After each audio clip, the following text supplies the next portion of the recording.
Capítulo 3.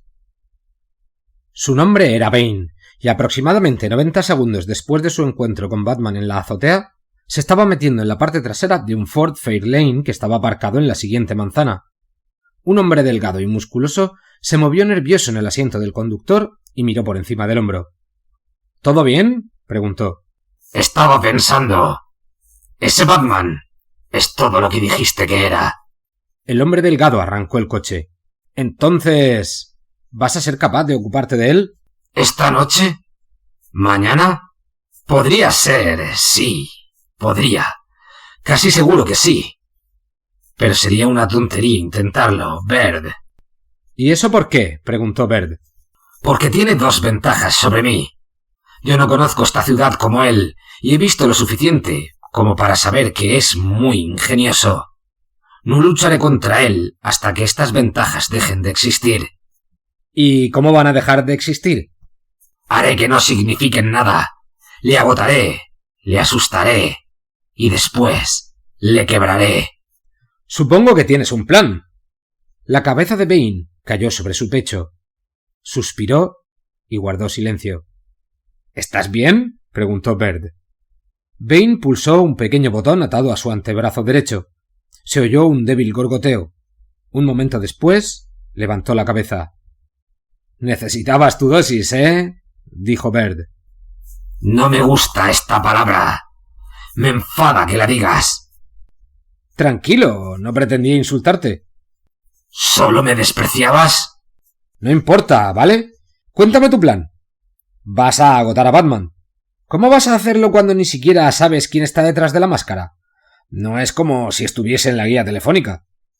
Si conozco a los enemigos de un hombre, no necesito su nombre. Y tú me dirás quiénes son sus enemigos. No, a menos que me des toda la noche y la mitad de la mañana. Es una lista muy larga. Mencióname algunos, entonces. Déjame ver. Está el Joker, Dos Caras, el Ventrílocuo, el Pingüino, Catwoman. ¿Una mujer? Una mujer increíble, pero nadie la ha visto últimamente. Los demás están ocupados. ¿Ocupados? En el trullo, en la cárcel. En prisión, Bane. ¡Ah! ¡Prisión! Bane se rió. El Pingüino está en Blackgate, a menos que se haya escapado. Los demás están en el asilo Arkham. ¿Dos prisiones en una ciudad? Arkham no es exactamente una prisión. Es un sanatorio, un manicomio. Los verdaderos locos van allí. ¿Pero es como una prisión? Más estrecha que cualquier cárcel de la que haya oído hablar. Máxima seguridad. Escucha, algunos de los convictos de Arkham harían que los convictos de donde venimos parezcan petunias. Dicen que solo el Joker ha matado a más de 1000 ciudadanos. Dicen que una psiquiatra que lo examinó se volvió loca y otra se hizo monja. ¿Es enemigo de Batman? Batman es el único que ha sido capaz de encerrarlo. Bird miró por el espejo retrovisor la calle vacía detrás del coche. ¿Y esos otros? Dos Caras, el Ventrílocuo. No están a la altura del Joker, pero no porque no lo intenten. Todos son enemigos de Batman. Él los metió en Arkham. ¿Y si escaparan? Supongo que Batman iría tras ellos. El Ford cruzó los límites de la ciudad y giró por una pequeña carretera de acceso paralelo a la autopista. Bird se detuvo en la entrada de un pequeño motel. Una colección de 6 cabañas que necesitaban pintura y techos nuevos. Junto a la puerta de la séptima, igual de destartalada, había clavado un cartel con letras rudimentarias. Oficina. Tarifas horarias. Prohibidas las drogas. Bane y Bird salieron del Ford y se dirigieron hacia la cabaña más cercana. ¿Tenemos un plan?, preguntó Bird. Llama por teléfono. Consígueme 5 mujeres para más tarde. No, que sean 6. ¿6? Oye, Bane, sé que eres un semental, pero... 6. Para después de dormir. Bane entró en la cabaña y, sin desvestirse, se dejó caer sobre la cama. Se quedó mirando al techo, hacia el rectángulo de luz de la única ventana. No voy a soñar, dijo en voz alta. Pero Bane soñó, como sabía que soñaría. El rectángulo del techo se desdibujó y los bordes se retorcieron y se transformaron en el rostro de una mujer. —¡Madre! —murmuró Bane, y el rostro se disolvió y se convirtió en un edificio con altos muros de piedra encaramado al borde de un alto acantilado con vistas a un plácido mar. —¡Casa! ¡Mi casa! Bane se retorció y gimió. Fue condenado a cadena perpetua antes de nacer. Su padre había cometido un delito grave. Bane nunca supo exactamente de qué se trataba, y se escapó de Peñaduro, una enorme prisión de altos muros que dominaba la costa sur de la isla de Santa Prisca. Un escuadrón de los Rompos, la policía militar de camisa verde de la pequeña nación, buscó durante una semana. En vano. De algún modo, el padre de Bane había logrado salir de la isla. Tal vez se fue a Haití o a Puerto Rico. Tal vez llegó hasta Cuba. Al gobernador de Santa Prisca le daba igual lo que hubiera ocurrido. Lo importante era que alguien pagara por su crimen. Según la ley de Santa Prisca, solo un hijo varón podía cumplir la condena del padre. Cuando los camisas verdes fueron a por su madre, Naria, a Bane le faltaba una semana para nacer. De acuerdo a los códigos medievales de esta nación insular, su hijo nonato fue acusado de los crímenes de su padre. Aunque Naria no había hecho nada malo, fue llevada a Peñaduro, donde, gritando, dio a luz. El niño nació con una sentencia de cadena perpetua. La ley hizo a Naria responsable de su hijo hasta que cumpliera 7 años. Entonces sería libre de irse. Sin embargo, una vez que entró por las puertas de acero de la prisión, supo que no volvería a atravesarlas. Bane se convertiría en un hombre allí, en aquel lugar de miseria y desesperación. Aprendería lo que sabía de la vida y recibiría su nombre de un gordo y cruel alcaide. Sus primeros recuerdos fueron los fríos suelos de piedra y las ratas que le miraban curiosas desde debajo del catre de su madre. Seguro que Naria lo cuidó y lo abrazó. Quizá incluso le cantó canciones de cuna. Pero él no la recordaba haciendo ninguna de esas cosas. Cuando intentaba recordar su voz, el oído de su mente solo repetía los quejidos y los sollozos procedentes de la celda contigua, mientras cada noche guardias y reclusos la maltrataban por igual. Las autoridades de Peñaduro se aseguraban de que nadie saliera de los muros. Les era indiferente lo que ocurriera dentro de ellos. Cuando Bane tenía 6 años, vio morir a su madre. No había nada particularmente destacable en ello. Entró tambaleándose en su celda tras el calvario nocturno. Se sentó en el catre, con la espalda contra los barrotes. Se desplomó y dejó de respirar. Bane supo inmediatamente que estaba muerta. Estaba familiarizado con la muerte. Sus ojos de niño habían visto morir a varios hombres apuñalados y a varios más apaleados. La muerte de su madre era normal, esperada. Los guardias envolvieron su cuerpo en una sábana sucia y se lo llevaron. Un hombre gordo con un puro entró en la celda, agarró la mano de Bane y tiró de él. —¡Vamos! —dijo—. Tienes que ver a tu madre recibir su recompensa. El hombre gordo llevó a Bane a través de la verja. Mientras caminaban, Bane miró a su alrededor con curiosidad. Nunca antes había visto el infinito cielo azul, la hierba verde, las palmeras, ni oído el susurro del viento, ni a lo lejos el rugido del océano rompiendo contra la costa rocosa. Cuando levantó la vista para ver que él estaba agitando el pelo, se sorprendió al no encontrar nada. Nunca antes había sentido la brisa. Él y el gordo siguieron a los 2 guardias que llevaban el cadáver de Naria por un empinado sendero hasta el borde de un acantilado, a un lugar que el gordo llamaba Punta de Tiburón. El gordo se puso en cuclillas y acercó su cara a escasos centímetros de la de Bane. El hedor de su aliento provocó arcadas en el niño. —¿Sabes lo que le va a pasar ahora a tu madre? —preguntó el gordo. —Se la comerán los tiburones. Los guardias arrojaron el cadáver y Bane lo vio caer, chocar brevemente contra la superficie del agua y hundirse lentamente. Bane creyó ver una sombra oscura que se deslizaba hacia el lugar donde el cuerpo desaparecía en las profundidades verdiazules. El hombre gordo condujo a Bane al interior de la prisión, a una gran habitación de paredes blancas con un largo escritorio de madera. Se sentó en una silla forrada de cuero, desenvolvió un puro y dijo: «Tu madre te ha dejado solo, pequeño. El Estado es ahora tu tutor, pero el Estado no es la madre de nadie. Así que deberás valerte por ti mismo, pequeño. A partir de este momento quedas libre de la protección y de la custodia del Estado y te conviertes en un ciudadano de a pie. Un guardia llevó al niño de vuelta a la celda de su madre y lo encerró. Esa primera noche solo, con las bestias de Peñaduro, Bane no durmió. Se sentó encorvado en el catre y escuchó los sonidos.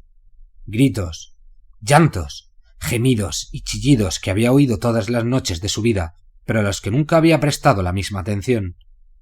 Cerró los ojos e intentó recordar lo que había visto y oído antes. El cielo, la hierba, los árboles, el viento. Pero no pudo. Al amanecer abrieron la celda, y Bane se unió a la procesión de reclusos que caminaban arrastrando los pies por la pasarela que daba al comedor. Sintió una mano en el hombro. «Hoy nos haremos amigos, ¿eh?» Era un convicto al que Bane había visto a menudo unirse a la multitud en torno a Naria, un hombre voluminoso y calvo con un aro en el lado izquierdo de la nariz, unido por una cadena a otro aro en la oreja izquierda. «Te gustaría ser mi amigo, ¿verdad?» Un segundo preso salió de la celda por la que pasaban y dijo: «El chico no quiere que le toques con tus sucias manos, puerco». Bane sabía que ese hombre era Trog, rechoncho, de piel cobriza, con hombros enormes y brazos llenos de venas abultadas. Bane había visto una vez a Trog matar a otro hombre de un solo golpe. «¡Suéltalo!», dijo Trog. «Es mío. Uno tan pequeño como este puede pasar desapercibido. ¡Me será útil!». Sin previo aviso, Trog golpeó al calvo por debajo de la barbilla. «¡He dicho que lo sueltes!». Puerco se tambaleó hacia atrás, hacia Bane. De repente, el chico resbaló sobre la barandilla de seguridad y cayó. Sus ojos se abrieron en la oscuridad. ¿Se había quedado ciego? Se levantó y con las manos extendidas dio un paso, después otro, y luego agitó los brazos. De repente, un círculo de la luz más brillante que jamás había visto apareció frente a él, y en el centro del círculo una figura aún más brillante que la luz, una figura que le resultaba familiar. Los labios de Bane empezaron a formar la pregunta para saber quién era el extraño, pero antes de que pudiera hablar, la figura dijo: «Yo soy tú». ¿Eres yo? «Somos uno. Soy como tú serás dentro de muchos años». ¿Qué? «En lo que te convertirás. Un parangón físico y mental. La encarnación viviente de la superioridad humana. La sangre de los reyes corre por tus venas. La sangre de tu padre. El mundo será tuyo un día. Los hombres serán como ganado ante ti. Como ovejas. Porque solo unos pocos pueden gobernar a la mayoría, y tú eres único en tu especie. Solo un peligro se interpone en tu camino para dominar el mundo». ¿Cuál es? El miedo que yace en tu corazón. Solo eso puede mantenerte alejado de lo que te pertenece. Conquista el miedo y podrás tener todo lo que desees. No serás el segundo de nadie, y serás el amo de todo. Primero la voz, luego la figura, y por último, el círculo de luz se desvanecieron y, en su lugar, apareció otra cosa. Un gigante con cuernos y alas que era tan oscuro como brillante había sido la luz. Un murciélago gigante. El niño gritó y murió. Y despertó. Estaba sentado en una cama de lo que reconoció como la enfermería de la prisión. Llevaba 31 días en coma.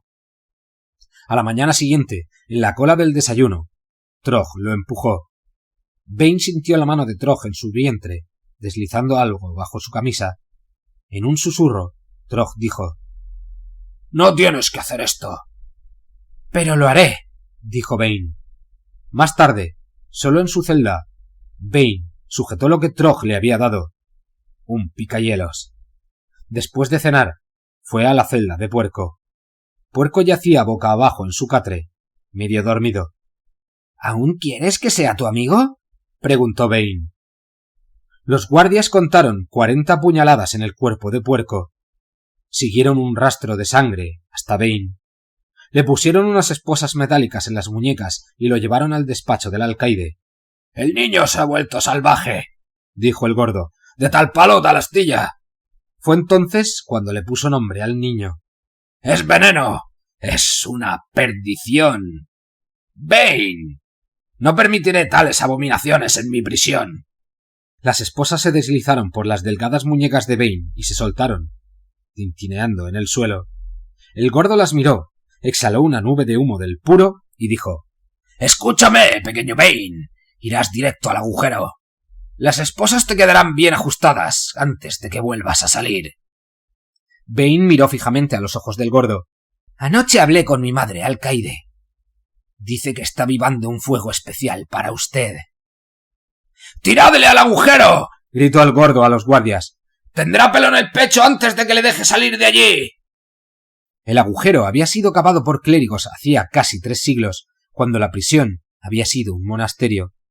Los sacerdotes le decían a los que habían sido enviados allí que rezaran por su liberación, pero la única liberación posible era la locura o la muerte. Bane no se inclinaría ante ninguna de las dos. No se rendiría al miedo. Él se convertiría en el miedo. El pozo solo tenía 8 pasos de largo y 6 de ancho. Las paredes y el suelo eran de piedra. No había sanitarios, ni catre, solo una rejilla de hierro colocada en el centro del suelo, otra en el techo y una estrecha repisa alrededor de las paredes. No estaba solo. Había cangrejos y las ratas se colaban por una grieta. Bane encontró un ladrillo suelto y esperó. Cuando una de las ratas se le acercó, le rompió el cráneo. Sintió agua en los pies descalzos. La celda estaba por debajo del nivel del mar y cada noche el océano la inundaba.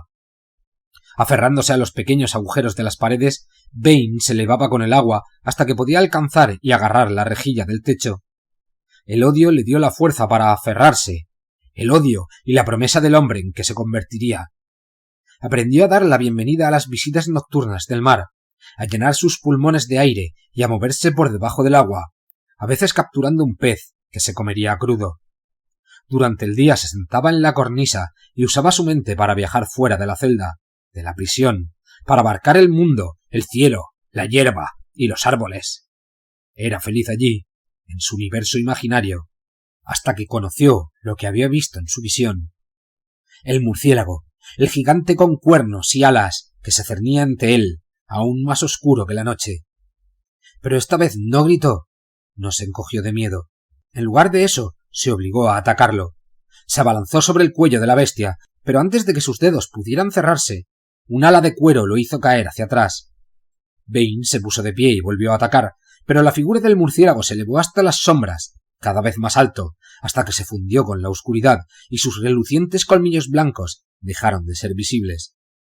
Bane chilló de frustración y se desplomó de nuevo solo en su celda. Estuvo más de 4000 días en aquel pozo. Más de 10 años. Avergonzó al alcaide negándose a morir. Finalmente, el alcaide lo liberó, esperando que alguien buscara venganza por el asesinato de Puerco. Pero el gordo no sabía en lo que se había convertido Bane para los demás condenados de Peñaduro. Se había convertido en una leyenda. Muchos querían su favor, muchos querían servirle. Uno de ellos era un americano llamado Bird. «Tienes el poder, chico», le dijo Bird. «Lo he visto antes. Si necesitas algo, llámame». «¿Y cómo devolvería estos favores?» «Tienes magia, chico. Me vendría bien un poco de eso. Verás, se me está yendo la vida en esta roca. Me puteó un socio de Gotham, un tipo llamado Novak. Estoy ansioso por volver allí y poner las cosas en su sitio. Tal vez algo de tu magia podría ayudarme a volar sobre estas paredes. Hablaremos. Y tú me hablarás de Gotham». Y Bird lo hizo. Le habló a Bane de las torres que se clavaban en las nubes, de los relucientes coches que surcaban las calles rosas, verdes y naranjas, de las lujosas casas forradas de oro y dinero, y de las voluptuosas mujeres vestidas de seda y pieles, sonriendo, haciendo señas, dando la bienvenida. «¿Quién es el rey de Gotham?», preguntó una vez Bane. «¿Quién manda?».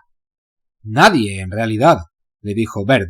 «Supongo que si tuvieras que nombrar a un tipo que está por encima de todos los demás, ese sería Batman».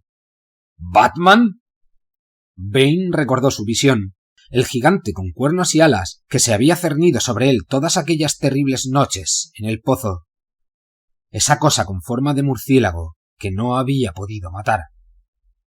Cuéntame más sobre este hombre murciélago, dijo, y escuchó a Bird hablar durante horas.